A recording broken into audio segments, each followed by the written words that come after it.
ક્રાંતિકારી જય ભીમ, જય કાશીરામ સાથીઓ. હું આપનો ભાઈ એડવોકેટ સમ્રાટ યોગેશ. 2026માં આપ સૌનું સ્વાગત છે. 2025 તો ગયું, પણ આ 2026 જે 25 સુધી જે પ્રગતિ કરી છે એમ ઉત્તર 2026માં પણ પ્રગતિ કરો એવી ખૂબ ખૂબ મંગલ કામનાઓ સાથે. મિત્રો, આપણે આ સોશિયલ મીડિયાના પ્લેટફોર્મથી ઘણું બધું જાણીએ છીએ, શીખીએ છીએ, ઘણો બધો સમય પણ પસાર થઈ જાય છે, જેમાંથી 2026 અને 27માં આપણે એક નવી અપડેટ સાથે આપણા જ નવા વર્ઝન સાથે વિકસિત થઈએ. એક એક દિવસ, એક એક સેકન્ડનો ભરપૂર આપણા દેશના, આપણે જે સમાજમાં જન્મ્યા છે એના વિકાસ માટે સમર્પિત કરીએ.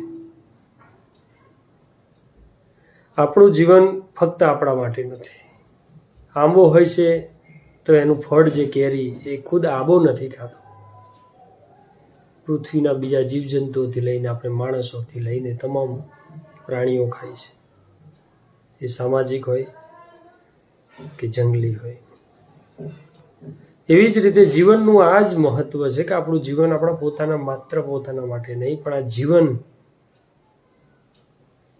આ જીવન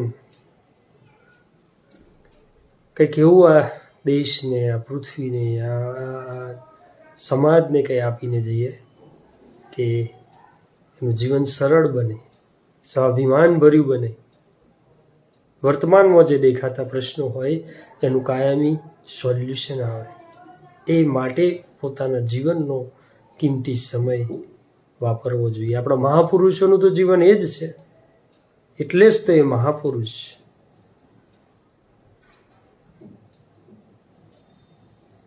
આપણે સવારે ઉઠીએ ત્યાંથી બ્રશ કરીએ, બ્રશની શોધ કોઈ વ્યક્તિએ વિચાર્યું હશે અને એના પહેલાં વિચાર આવ્યો હશે ને પછી એને એ બન્યું હશે.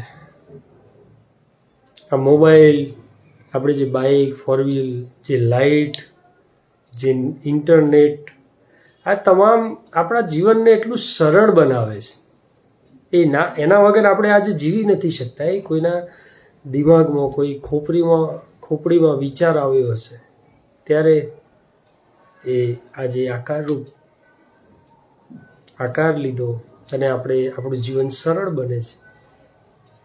આપણી આગળની પેઢીઓને જોઈએ તો જે ચાલતા માઇલો, કિલોમીટરો ચાલતા જતા હતા, આપણને આજે નવાઈ લાગે છે કે આટલું બધું એ લોકો કઈ ચાલતા હશે. તો અમુક સદીઓ પછી પણ લોકો આપણને વિચારશે કે આટલા હજારો કિલોમીટર ફોર વ્હીલ કે બાઇક પર કઈ રીતે જઈ શકતા હશે, એવી નવાઈ લાગશે. વિકાસ પણ થાય છે, સરળ પણ બને છે, ઘણું બીજું આપણે ખોઈએ પણ છીએ. કહેવાનો મતલબ કે આપણું જે આ જીવન છે 2026માં જે પ્રવેશે છે 2027 સુધી આપણે, કેમ કે આ મોબાઈલ પણ છે એ પણ વર્ષમાં કેટલી વાર અપડેટ થાય છે, અપડેટ માગે છે. આ એ જ મોબાઈલ છે જે માણસે બનાવ્યો છે, એ પણ અપડેટ થાય છે. તો આપણે તો માણસો છીએ, એમાં પણ આ બહુજન વિચારધારા મહાપુરુષોના, બુદ્ધના વારસદાર, સમ્રાટ અશોકના વારસદાર છે. તો ચોક્કસ આપણે પણ આપણા જીવનને પરિવર્તિત કરીને સમાજમાં, દેશમાં પરિવર્તન માટે હંમેશા કાર્યશીલ રહેવું જોઈએ. અને કશું અશક્ય નથી. જો અશક્ય હોત તો એ મહાપુરુષો, એ લોકોએ એ સમયે ના કર્યું હોત. કોઈ અનામત નહીં, કોઈ સંવિધાન નહીં, કોઈ સહારા વગર ડૉક્ટર બાબા સાહેબે જો આટલી મોટી ક્રાંતિ મેળવી હોય, શું એ શક્ય હતું? અશક્ય હતું, પણ થયું. એ બહુજનોને એકત્રિત કરીને સત્તાનું શાસન મેળવીને પ્રથમ અનુસૂચિત સમાજ, અસ્પૃશ્ય સમાજની મહિલાને CM બનાવી 4 વાર, એ શક્ય હતું. પણ સતત પોતાનું જીવન એક દિશામાં લગાવીને એ શક્ય બનાવ્યું છે અને થાય છે. આપણા મહાપુરુષોએ જે પણ કર્યું એ કોઈ જ બાબત શક્ય નહોતી, પણ એ બની છે. જરૂર છે ફોલાદી મનોબળની, ઈચ્છા શક્તિની અને સતત એ દિશામાં કામ કરવાની. જેમ પાણીનું એક એક ટીપું પથ્થરની શિલા પર સતત પડ્યા કરે તો એને પણ ચીરી શકે છે. સતત જે કન્ટિન્યુ સતત ને સતત એક જ દિશામાં આપણે કામ કરીશું તો 100% પરિણામ મળશે. એટલે કશું અશક્ય પણ નથી.